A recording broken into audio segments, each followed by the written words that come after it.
दिव्ये च सुरेन्द्रे च कौशिके पाद संस्पृशि निर्विशेष मनस्काय श्री वीरस्वामिने नमः। आर्हत वाङ्मय में कहा गया है, जे यावि चंडे मई इड्ढि गारवे पिसुणे नरे साहस हीण पेषणे अदिठ्ठ धम्मे विणए अकोविए असंविभागी नहु तस्य मुखो। धार्मिक साहित्य में मोक्ष की बात आती है। एक दार्शनिक विषय है आत्मा और आत्मा से जुड़ा हुआ कर्म और फिर मोक्ष। आत्मा, कर्म और मोक्ष, इन तीनों का एक संबंध हो जाता है। आत्मा यानी ये प्राणी जो भी आचरण करता है उससे कर्म का बंध होता है और फिर तपस्या साधना के द्वारा बंधन को तोड़ दिया जाता है, समाप्त कर दिया जाता है, तो आत्मा स्वस्वरूप में अवस्थित हो जाती है, समस्त कर्मों से मुक्त बन जाती है और वह अवस्था मोक्ष होती है।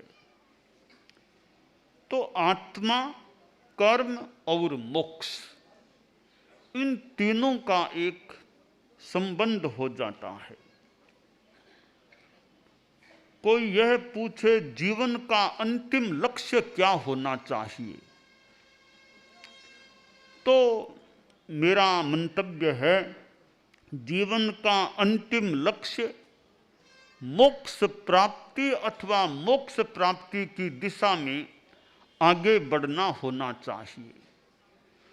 और तो जीवन में क्या खास बात है, आदमी जन्म लेता है, जीवन जीता है और एक दिन मृत्यु को प्राप्त हो जाता है। यह तो सामान्य एक दुनिया का क्रम है। ठीक, आदमी ने भोजन कर लिया और कोई काम कर लिया, जीवन जी लिया, कोई बहुत बड़ी बात नहीं। और विशेषतया इस मानव जीवन में मानव मोक्ष की साधना के लिए, मोक्ष प्राप्ति के लिए कुछ करता है, वो एक जीवन का विशेष उपलब्धि का कार्य हो सकता है। आत्मा को शाश्वत कहा गया है और शरीर अशाश्वत होता है। इस अशाश्वत शरीर के द्वारा हम शाश्वत को पाने की, शाश्वत आत्मा के स्वरूप को पाने की चेष्टा करें। यह इस मानव शरीर का बहुत बड़ा या सबसे बड़ा लाभ हो सकता है। तो मोक्ष एक अंतिम लक्ष्य है। विद्या के लिए भी कहा गया, सा विद्या या विमुक्तये या मुक्तये। विद्या वह होती है जो मुक्ति दिलाने वाली होती है। अब मोक्ष तो खैर एक बहुत आगे की बात है, पर उस दिशा में हम आगे बढ़ने का प्रयास करें। उसके लिए आदमी गुस्से से मुक्ति पाने का प्रयास करे, लोभ से मुक्ति पाने का प्रयास करे, अहंकार से मुक्ति पाने का प्रयास करे और माया, छलना, इससे मुक्ति पाने का प्रयास करे। विद्या संस्थानों में विद्यार्थी पढ़ते हैं तो उनमें भी ये अच्छे संस्कार कि उनका जीवन अच्छा बने, ज़्यादा क्रोध नहीं तो ज़्यादा लोभ नहीं, ज़्यादा कोई छलना नहीं, अहंकार नहीं, ऐसी स्थिति विद्यार्थियों की बने, अच्छे संस्कार आए, तो विद्यार्थी एक अच्छे इंसान बन सकते हैं, और अच्छे इंसान हैं तो अच्छा समाज बन सकता है, अच्छा राष्ट्र और अच्छा विश्व बन सकता है। हमारे जीवन में बुराइयां न रहें या बुराइयां कम हो जाएं, ऐसा प्रयास होना चाहिए।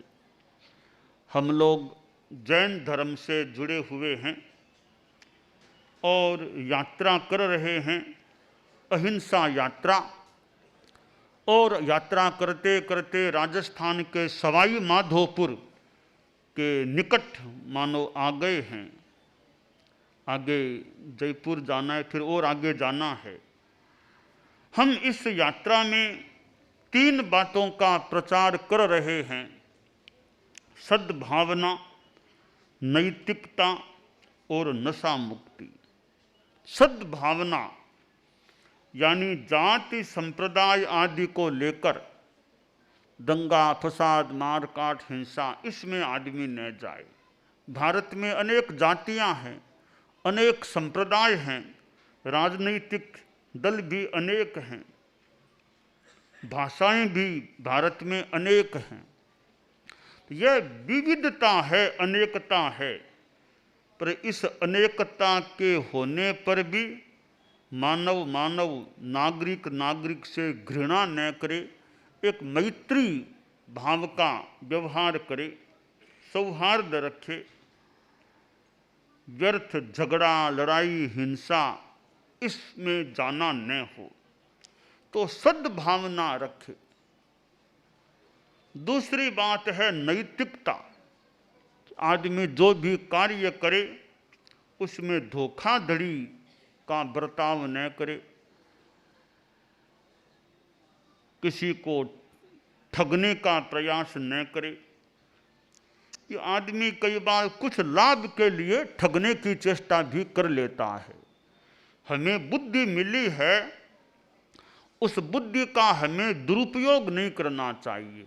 यह ठगने का प्रयास एक प्रकार से बुद्धि का दुरुपयोग हो सकता है। बुद्धि अच्छे कार्य में लगे। अब वो आदमी कुछ आर्थिक प्राप्ति के लिए या लोभ के लिए, व्यापारी भी मान लो धोखा देने का प्रयास करे, ग्राहक भी जहां मौका मिले किसी को ठगने का प्रयास करे, और भी क्षेत्र में काम करने वाला आदमी ठगने का प्रयास करे, यूँ ठगी चलती है तो वो एक अच्छा समाज नहीं होता, अच्छा व्यक्ति नहीं होता है। कोई भी आदमी कार्य करे, उस कार्य में ईमानदारी। विद्यार्थी परीक्षा दे तो उसमें भी ईमानदारी, जैसे नकल आदि करना, वो भी एक बेईमानी का कार्य हो जाता है। और नकल करके कोई मान लो पास हो भी जाए, आगे बढ़ भी जाए, तो नकली डॉक्टर किस काम का? पढ़ाई तो पूरी की नहीं, डॉक्टर की कुर्सी पर आके बैठ गया। तो नकली डॉक्टर, खाने में खाना है कि बिस्कुट भी नकली बिस्कुट मिल रहे हैं, तो नकली चीज़ें मिलेगी तो क्या कितना लाभ होगा। तो नकल नहीं, असल चीज़ हो, असली हो तो काम ठीक होते हैं। नकली से काम ठीक नहीं होता। एक वो विद्यालय की बात है, वो विद्यालयों में इंस्पेक्शन का क्रम चल रहा था, तो एक विद्यालय में एक आदमी आया, हेडमास्टर साहब को कहा गया कि इंस्पेक्टर साहब आए हैं। हेडमास्टर ने उनका सम्मान किया, स्वागत किया। तो वो आगंतुक बोला, मैं कक्षाओं में जाके देखूंगा पढ़ाई कैसे क्या हो रही है। एक कक्षा में वो जो आदमी आया था गया, तो वहाँ शिक्षक था, वो खड़ा हो गया, उसे बताया गया कि इंस्पेक्टर साहब आए हैं। तो शिक्षक खड़ा हो गया और वो कुर्सी पर बैठ गया आगंतुक। तो विद्यार्थियों से पूछा, कुछ गणित के सवाल पूछे, विद्यार्थी सही जवाब नहीं दे पा रहे थे।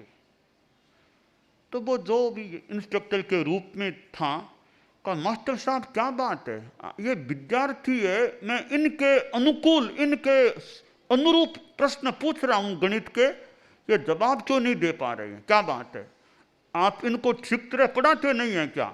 वो गणित के ही मास्टर जी थे, आप इनको ठीक पढ़ाते नहीं हैं क्या? विद्यार्थी जवाब क्यों नहीं दे रही हैं, ठीक जवाब क्यों नहीं दे रही हैं? बच्चों से कहा तुमने सीखा नहीं क्या गणित के ये नियम है, ऐसे जोड़ बाकी गुणा भाग, जवाब ठीक क्यों नहीं दे रहे हो? तो वो लड़के थोड़े ही थे, उनमें से एक लड़का हिम्मत करके आगे आया, बोला महोदय माफ करना, हम इस क्लास के छात्र नहीं हैं, हम इस क्लास के छात्र नहीं हैं, तो तुम लोग कौन हो? कि हम तो गांव के अनपढ़, ये बिना पढ़ने वाले बच्चे हैं, इस क्लास के जो बच्चे थे वो तो क्रिकेट का मैच देखने गए हैं, और हमको कहा कि तुम्हें 25-25 पैसे दे देंगे, तुम हमारी जगह क्लास में जाकर के बैठ जाना। हम तो इसलिए आकर के बैठ गए, हम कोई इसके मूल विद्यार्थी नहीं है। अच्छा ठीक है। तो मास्टर साहब से कहा मास्टर साहब इन प्रश्नों के उत्तर आप दीजिए, मैंने जो बच्चों को सवाल पूछे गणित के, आप इनका जवाब दो। तो वो टीचर बोला कि महोदय माफ करना, जो इस क्लास के गणित के टीचर हैं वो भी क्रिकेट का मैच देखने गए हैं, मैं तो गांव का किसान का बेटा हूं, तो मैं पढ़ा हुआ नहीं, मुझे तो कहा कि 5 रुपये तुमको दे देंगे, तुम क्लास में जाकर के शिक्षक की कुर्सी पर बैठ जाना। मैं तो आके बैठ गया, बाकी मैं कोई शिक्षक नहीं हूं, मैं तो 5 रुपये मुझे मिल रहे थे तब यहां आकर के बैठ गया। अच्छा, अब वो थोड़ा शिक्षक, वो आदमी घबरा गया, और हेडमास्टर साहब को पता चला कि यह स्थिति बनी है, तो हेडमास्टर भी थोड़े डर गए भी, अब हमारी क्या रिपोर्ट जाएगी, हमारे क्या होगा। तो हेडमास्टर ने कहा सर अब जो भी स्थिति है आप माफ़ करो, हमारी रिपोर्ट आप खराब तो मत दे देना, हमारा कहीं बर्खास्त कर देंगे तो आप हमारी रिपोर्ट तो खराब मत देना, आप माफ़ करो, जैसे भी हो रिपोर्ट खराब मत दे देना। तो वो आया हुआ बोला कि मास्टर साहब, हेडमास्टर साहब डरिए मत, डरिए मत। डरे तो कैसे नहीं कि रिपोर्ट हमारी, नहीं डरिए मत। देखिए बात यह है, इंस्पेक्टर साहब जो आने वाले थे ना आज, वो भी क्रिकेट देखने चले गए हैं, मैं तो उनकी जगह, उन्होंने कहा कि 25 रुपये दूंगा, आज वो काम तुमको दो, मैं यहाँ आ गया हूँ, बाकी मैं कोई इंस्पेक्टर नहीं हूँ वास्तव में। तो सारा ही मामला खराब, विद्यार्थी भी नकली, शिक्षक भी नकली, और इंस्पेक्टर भी नकली। तो यो नकली नकली नकली होता है तो असली काम फिर कैसे होगा? तो इसलिए जरूरत है कि ईमानदारी हो, ईमानदारी, कार्य में ईमानदारी हो तो काम अच्छा हो सकता है। भारत में हम रह रहे हैं, अनेक देश, हम भारत में रह रहे हैं, और भारत लोकतांत्रिक प्रणाली से शासित होने वाला देश है, और भारत के पास ज्ञान संपदा है, भारत के पास कितना ज्ञान है, यानी यहाँ भारत में बड़े बड़े ऋषि महर्षि हुए हैं, उन्होंने साधना की, यार कितना एक भीतर से मानो ज्ञान पाया होगा, और फिर ग्रंथों में भी कितनी ज्ञान की बातें आई हैं। आज भी भारत में ऋषि महर्षि लोग, संत लोग हैं भारत में, और कितने ग्रंथ हमारे संस्कृत भाषा के देख लो, प्राकृत के देख लो, हमारे जैन शास्त्र प्राकृत भाषा अर्धमागधी जो भी उसमें हैं, और संस्कृत में भी कितने ग्रंथ हैं, और भी पाली साहित्य और कितनी भाषाओं में साहित्य है। तो भारत में कितना ज्ञान है, और ग्रंथ भी हैं, और संत भी हैं, और भारत में कितने पंथ भी हैं। तो इस दृष्टि से देखें तो भारत एक विशाल देश तो है ही, पर ग्रंथ संत पंथ यह भी एक मानो भारत की एक निधि है और संपदा है। आचार्य तुलसी हमारे जो गुरु हुए थे, फिर आचार्य महाप्रज्ञ जी हुए। आचार्य तुलसी ने कहा अनुव्रत कि छोटे छोटे नियम आदमी के जीवन में आ जाते हैं तो इंसान अच्छा इंसान बन सकता है, आत्मा भी हमारी अच्छी बन सकती है, यह भी बात है। आचार्य महाप्रज्ञ जी थे, वे प्रेक्षा ध्यान योग की बात बताते थे कि आदमी की मन की एकाग्रता हो, आदमी अच्छा भावों वाला इंसान बन सके, रह सके। तो यह अध्यात्म एक ऐसा विषय है जो हमारी चेतना को भी एक शुद्ध बनाने वाला है और एक शांति देने वाला। अध्यात्म के द्वारा शांति मिलती है। आदमी जितना बाहर में रहता है, विषय भोगों में रहता है, सांसारिक चीज़ों में रहता है, क्रोध लोभ आदि विकार मन में जितने ज़्यादा होते हैं तो मन में अशांति हो सकती है। विकार जितने कम होते हैं, क्रोध हमारा कम हो गया, लोभ कम हो गया, माया कम हो गई, अहंकार कम हो गया, ये कम पड़ते हैं तो हमें शांति मिलती है। तो शांति वैसे देखें तो हमारे भीतर में है। बाहर के जो साधन हैं उनसे सुविधा मिल सकती है। किसी के पास कार है तो ठीक है, आराम से यात्रा कर सकता है। किसी अच्छा बंगला है, एसी की व्यवस्था है, सर्दी में हीटर की व्यवस्था, सब अच्छी अनुकूलताएं हैं। इन साधनों से सुविधा मिल सकती है, पर शांति चाहिए तो साधना करने से शांति मिलती है और साधनों से सुविधा मिलती है। तो सुविधा मिलना एक बात है, मूलतः हमें शांति रहे। शांति वैसे हमारे भीतर में है। हम भीतर में जाएं, बाहर के राग द्वेष काम क्रोध इनसे मुक्त बने, इनको कमजोर करें और त्याग, जीवन में त्याग हो, संतोष हो। संतोष है परमम सुखम। संतोष में परम सुख होता है। जहाँ कामनाएं ज़्यादा है, वो चाहिए वो चाहिए वो चाहिए, तो कामनाएं पूरी हों अथवा न भी हों, तो कामना ज़्यादा होती है तो आदमी दुखी बन सकता है। कामना को कम कर दें तो हमें शांति मिल सकती है। तो लोभ जितना पतला पड़ता है, क्रोध मान माया कमज़ोर पड़ते हैं, तो हमें शांति की प्राप्ति हो सकती है। तो अधिकांशतया मूलतः शांति हमारे भीतर है। बाहर में सुविधा हो सकती है, सुविधा बाहर हो सकती है, यह स्पष्ट हो सकता है। सुविधा बाहर है, शांति भीतर। सुविधा चाहिए तो बाहर में देख लो बोले, शांति चाहिए तो भीतर में जाना होता है। भीतर यानी विकारों से मुक्त होने की अपेक्षा होती है।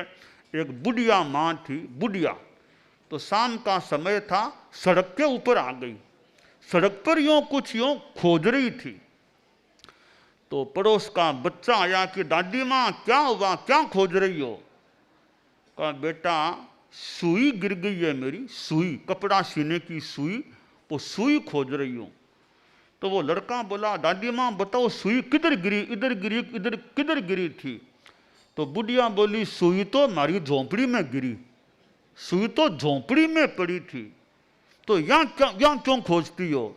कि झोंपड़ी में तो अंधेरा है, सड़क पर प्रकाश लाइटें जल रही थी, इसलिए मैं सड़क पर आकर सुई को खोजने लग गई।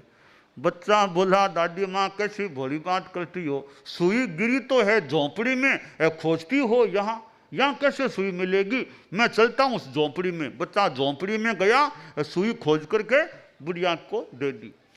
तो वो सुई झोंपड़ी में है तो बाहर कैसे मिले?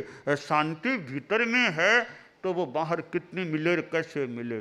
तो भीतर की चीज को भीतर में खोजें, बाहर की चीज को बाहर में खोजने से मिल सकती है। जो जहाँ है, जहाँ जिसका स्थान है वहाँ खोजने से मिल सकती है। तो हम शांति को भीतर में प्राप्त कर सकते हैं। सुविधा है कार की, बंगले की, टेलीविज़न की, ऐसी बहुत चीज़ें बाहर मिल सकती है। हम शांति को पाने के लिए साधना करें, अध्यात्म की आराधना करें, तो हमें भीतर की शांति मिल सकती है।